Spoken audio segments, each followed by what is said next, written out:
and I went to Tom's house in LA, which is very surreal, by the way, when you get in a taxi in LA and you feel like saying, take me to Tom Cruise's house.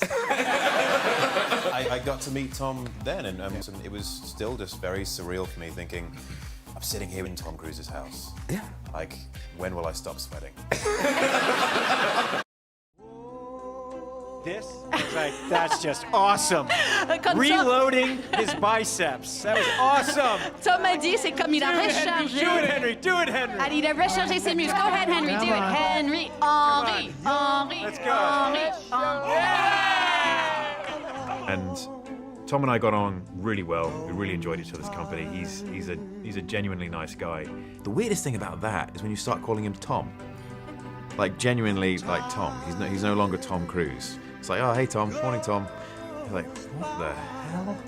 I just called Tom Cruise Tom.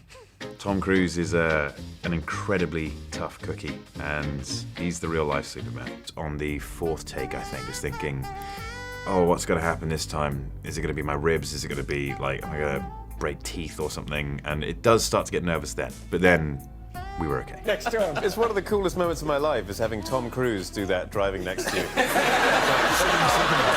You know you've made it. We just saw you destroying a men's room in a fight scene with Tom Cruise and another character that you... Oh, it was, what was it? He was doing Top Gun quotes while we were flying in formation. All the helicopters, when we'd finished doing our New Zealand portion, were flying in formation. And sitting there with our headphones on, and Tom started doing Top Gun quotes. It was amazing. It was so... Tom Cruise his helicopter was so close to mine at points that I was definitely thinking, oh, this is it. I was looking down at the ground, thinking... This is it? I mean, yeah, genuinely thinking this, if he makes one mistake, if there's a gust of wind and his helicopter gets blown forward or mine back or vice versa, this could end up really, really badly. And he's a great helicopter pilot, and my helicopter pilot was fantastic as well. But I'm sitting in the back. So he was literally flying his helicopter. I was in the back of my helicopter. Yes. So I was along for the ride. I was literally on his tail, like a foot off the tail rotor at times. He had no idea. There were times where I genuinely thought, I was like, oh, okay, this is how it goes. But you still dedicated. At least I get killed by Tom Cruise. Yeah. Did Tom Cruise give you like a big present? I know he's like a big gift giver. Did he give you a present at the end of this film? The famous Christmas thing, which happens every year, is Tom sends a Christmas cake. A coconut cake, yes. Coconut cake, Right. yes. And so I get this, I heard about this coconut cake. Right. And then one day I received said coconut cake, which said, Happy Christmas, Henry, from Tom Cruise. Right. Which is pretty cool, by the way. Right. When we came back, that he had a broken ankle, and he was doing a lot of that stuff with a broken ankle. It's amazing what he could do. He was told when he broke his ankle that it was going to be something silly, like 6-month recovery, and then he may never run again. He was sprinting on it within 7 weeks. Come on now. Yeah, no, seriously. Like sprinting on it. Full sprint. Like full... Tom Cruise sprint. Because I can say one thing, though. Working with Tom has been absolutely amazing. It's been such a wonderful opportunity. And eventually a friend came around to my house and saw the cake sitting there, and they said, what's that? And I said, oh, that's a cake from Tom Cruise. And they said, sorry, say that again? I said, that's a cake from Tom Cruise. And they went, well, why aren't you eating it? And I said, it's probably healthy. And they went, cut it open. Cut it open. It is the most luxurious, unhealthy cake. Coconut cake. Yeah, coconut cake. Yeah. And so I then ate the whole thing. he was running. That's running yes, sprint after post? Part of that was broken, part of that wasn't broken. That's unbelievable. And you can't tell the difference. He's a tough dude. Is he, what? Tom ups his game, and there's a really cool psychological component to this one. There's a strong emotional component with a lot of the characters. Tom proved that to me on this movie. It got to a point where I was looking at the ground thinking, if we do crash, what are my chances of surviving, one, the crash? Helicopter crashes are notoriously difficult to survive, apparently. Right. And two, living in the mountains with hopefully Tom Cruise and my pilot, and making a documentary about it. Oh man! I was begging Tom. I was like, Tom, just put me in, coach. You know, I'm here in the back of a C-17 with you. I'll be good. I promise. Mm-hmm.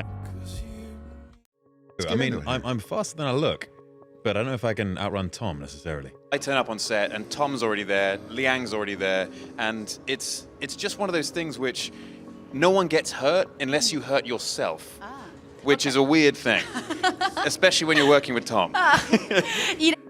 We were so busy, there was no hanging out as far as when we weren't working. It was all spent sort of either rehearsing stunts together in the stunt room, rehearsing helicopter stuff, or actually performing together.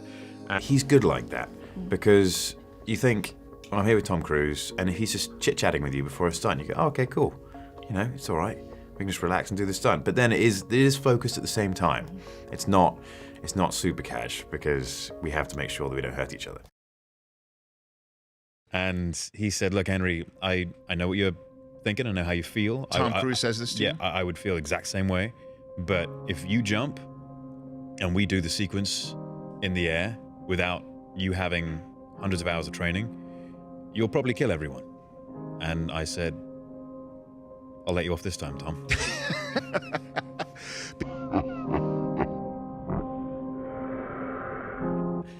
They said without the right kind of training, you're going to end up, or something's going to happen, and both you and Tom will be dead. Is that something Tom Cruise shamed you into, not using stuntmen? And being like, hey, I do everything. You should do everything too? Yeah. I'm suffering for it every day. Suffering for it every day. So I would just sit there in my own head thinking, oh God, like this is really, really bad. How am I going to stop? And I couldn't tell anyone that I wanted to stop either. So it was just sitting there. But working with Tom Cruise, working with Chris McQuarrie, working with that entire cast was a genuine pleasure. And I count my lucky stars every day I think about it. Every day I think about it.